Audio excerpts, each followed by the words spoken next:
In the 1970s, Charles Dinn served as Director of Construction, Maintenance, and Engineering at Kings Island, and he was responsible for the Beast, the most ambitious project in coaster history up to that point, and some may say still is to this day. He broke off to form his own company, the Dinn Corporation, in 1983, and that went under in 1991, but not until they churned out 10 coasters. These were some of the tallest and longest wooden coasters of their time, taking part in a wooden coaster war in the early 90s. And today, I'm going to find out which one's the tallest, fastest, longest, best paced, and rank them up based on prime ride time. These are the coasters of Charles Dinn, by the numbers.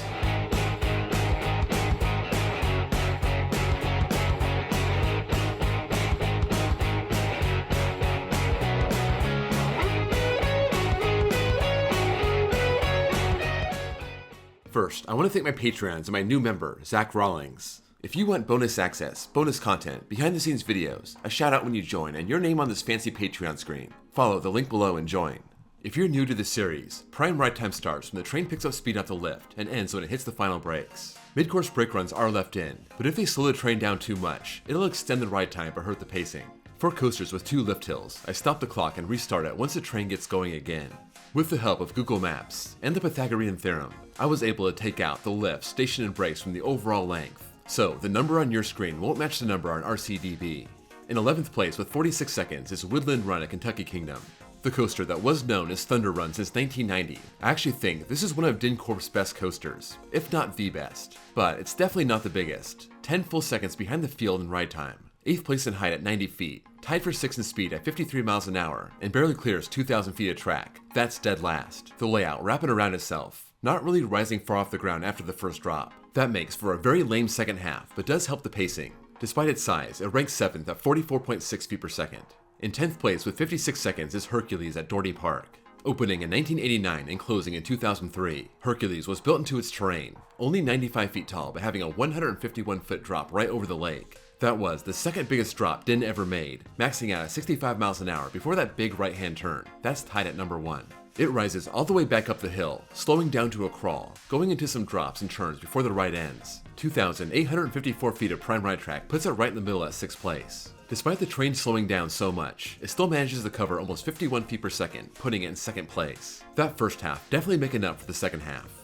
In 9th place with 57 seconds is Predator at Six Flags Darien Lake. Built in 1990 and still going to this day, Predator is one of 3 coasters that stands 95 feet tall. That's a tie for 5th place. Also, one of 4 coasters that maxes out at 50 miles an hour. That's a tie for last. This having a double out and back layout and playing high off the ground in those hills and turnarounds. 2,800 feet of track is 7th place and about 40 feet behind Hercules, but it manages pretty good pacing. 49.4 feet per second in 3rd place. Again, just behind Hercules. This has been getting a lot of GCI Titan track lately, those steel sections helping it run smoother, and I imagine helping it run faster. In 8th place with 58 seconds is Timberwolf at Worlds of Fun. Another 1989 wooden coaster. The first thing you notice about Timberwolf is that long T-shaped layout, starting with a 95-foot drop, tied with Predator for number 5, hits 53 miles an hour, tied for 6th with Woodland Run. And the ride's best attribute, over 4,200 feet of track. Once you take out the lift, station, and brakes, you end up with 3,521, 4th place. The only coaster in that 3,000 range. So that shows that Dinn made a bunch of shorter coasters, a few monsters, and Timberwolf is the one that kinda lands in between. However, it's second to none when it comes to pacing, even despite playing high off the ground in the first half. Covering 60.7 feet per second, almost a full 10 feet per second better than Hercules in 2nd place. In 7th place with 63 seconds is Wolverine Wildcat at Michigan's Adventure. This was the Dinn Corporation's first coaster, opening in 1988, and it is on the shorter side. 85 feet is 3rd to last, but it does get up to 55 miles an hour, 5th place. Though honestly, not sure I believe that. Shivering Timbers is 40 feet taller and listed with a top speed 2 miles an hour better, so 55 might be pushing it. Though, like Predator, this has been getting Titan track to smooth it out and that might speed it up. This has a nice double out and back layout full of oddly shaped twisted hills, 2 big turnarounds high off the ground, just over 2,400 feet of track, that's 8th. And its pacing isn't very good as you might expect, 38.4 feet per second is 3rd to last. In 6th place with 66 seconds is Raging Wolf Bobs at Jaga Lake. Opening 2 weeks after Wolverine Wildcat, Dinn broke back into the state of Ohio with this coaster that had a very strange layout. Lots of long drawn out turns, no real hills, only 80 feet tall, that's 2nd to last. 50 miles an hour is part of that 4 coaster tie for last, but it does land in the top half in length, 2,861 feet of prime ride track in 5th place. By my calculation, only 7 feet longer than Hercules. And when it comes to pacing, you're kinda stuck in limbo. You don't have much speed to work with, but you don't have the big airtime hills to slow you down. So in the end, it's 8th place at 43.3 feet per second, much better than Wolverine Wildcat and just barely behind Woodland Run. This operated for 20 seasons, shutting down in the middle of Jaga Lake's final season. In 5th place with 71 seconds is Georgia Cyclone at Six Flags Over Georgia. One of 2 Cyclone coasters Dinn built. This came first in 1990, your typical Cyclone replica, and they weren't the first ones to try and recreate this. This is very compact, wrapping around itself 3 times. That's right, Twisted Cyclone was only given 2 laps. The original had another partial lap to end, getting its length up to 2,354 feet, still third to last. And that's good because it didn't have much to work with. Last place with a 78.5 foot drop. One of those 4 coasters that hit 50 miles an hour, and given that lack of speed and high slow turns, it's way down at second to last in pacing, 33.2 feet per second. There's no wonder Six Flags saw this aging wooden coaster 28 years into its tenure and thought it would be a great candidate for RMC. In 4th place with 77 seconds is Cyclone at Six Flags Magic Mountain. Here's your other Cyclone coaster, this one coming 1 year after Georgia Cyclone, same basic concept. Listed at 95 feet in 5th place along with Timberwolf and Predator, only getting up to 50 miles an hour. Again, that's a 4-way tie for last. Has about the same length as Georgia Cyclone, this having slightly less track, second to last. And we finally found our worst paced Dinn coaster, 30.1 feet per second, taking 6 seconds longer to finish its course compared to Georgia Cyclone. This did suffer damage in the 1994 Northridge earthquake, apparently making it very rough and it never recovered, lasting 12 more years before its removal in 2006. And obviously, the POV I watched for this video was made after that, so maybe it slowed down a little bit from when it opened. In 3rd place with 87 seconds is Texas Giant at Six Flags Over Texas. Now, we get into the big guns. The coasters Dinn built to break records, competing with RCCA to go bigger and faster, and the first real salvo into that battle was Texas Giant in 1990.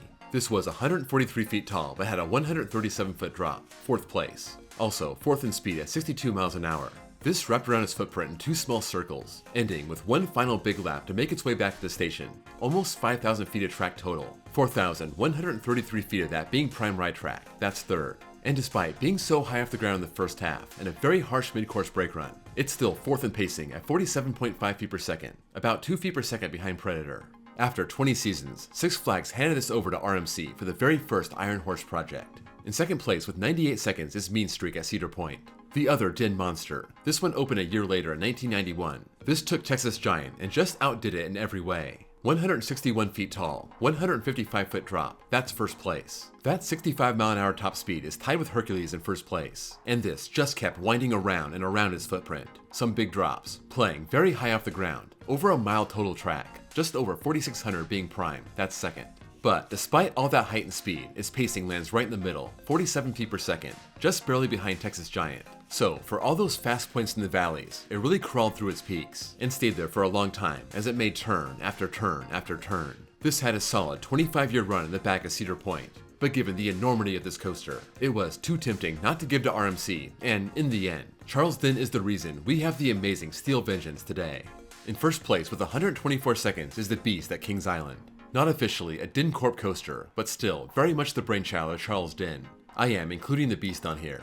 Opening in 1979 as the world's longest wooden coaster, this maintains that record to this day, and probably as long as it's operating, it'll always hold the record. 7,359 feet total, but this has an enormous brake run, a long trek out the station to the lift, and even has a 2nd lift. All that has to be taken out of the prime ride track, and in the end it loses over 1,700 feet of track, ending up at just over 5,600 feet, clearing Mean Streak in 2nd place by almost exactly 1,000 feet.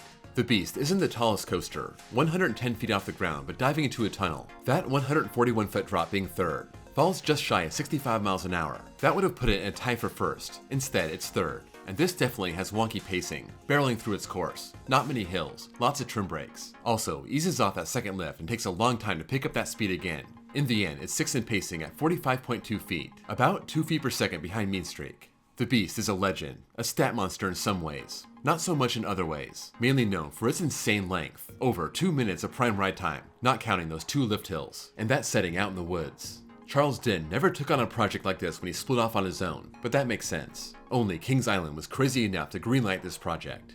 At the end, I'd like to go back and get the average rank across all categories to see who's the overall winner. You can see Mean Streak wins this battle, an average rank of 2.2, the Beast right behind that, followed by Texas Giant, no surprise. Hercules didn't have much ride time, but had excellent stats otherwise. That taking 4th, just ahead of Timberwolf. Then, there's a drop-off, the Predator, Raging Wolf Bobs, Wolverine Wildcat, and Cyclone bunched up in the mid-7s. And then, we have a tie for last place. Georgia Cyclone and Woodland Run having an average rank of 8.6 out of 11. That's a wrap on the coasters of Charles Dinn. By the numbers. Let me know if anything here surprised you, or confirmed something you already knew. I thought the Beast would have better pacing, mainly because it does feel like it's moving pretty good during that course, and I wouldn't have expected Timberwolf to blow away the competition the way it did. I also didn't realize how big Hercules was. I knew people hated it because it was so crazy rough, but this coaster was truly a monster. Only 5 of these 11 coasters are still around. Cyclone, Raging Wolf Bobs, and Hercules being completely gone, and Mean Streak, Texas Giant, and Georgia Cyclone still being around in spirit under that RMC track. If you enjoyed this video, please drop a like, and if you're new here and want to see more like this, please give me a sub. Also, check out my second channel where I post copyright-free off-ride footage. Thank you all for watching, and I'll see you all next time.